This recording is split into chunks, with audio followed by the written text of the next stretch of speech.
यापुढे कुठल्याही शहरामध्ये डंपिंग ग्राउंडला परवानगी देणार नाही असं मुख्यमंत्री देवेंद्र फडणवीस यांनी घोषणा केली आहे। ते आज कल्याणमध्ये बोलत होते। डंपिंग ग्राउंड हे आयटम बॉम्ब सारखं आहे असंही मुख्यमंत्री म्हणाले।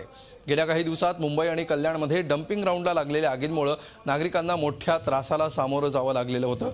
त्या पार्श्वभूमीवर मुख्यमंत्र्यांनी केलेली ही घोषणा महत्त्वाची आहे। शिवाय कल्याण डोंबिवलीत देखील लवकरच क्लस्टर डेव्हलपमेंट योजना लागू करणार असल्याचंही मुख्यमंत्र्यांनी स्पष्ट केलं आहे।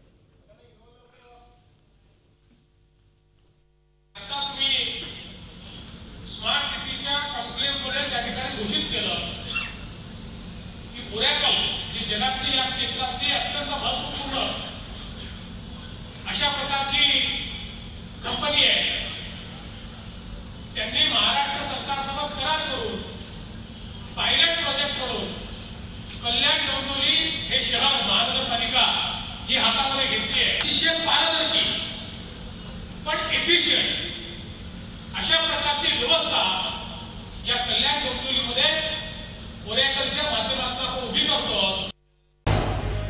झी 24 तास रहा एक पाऊल पुढे।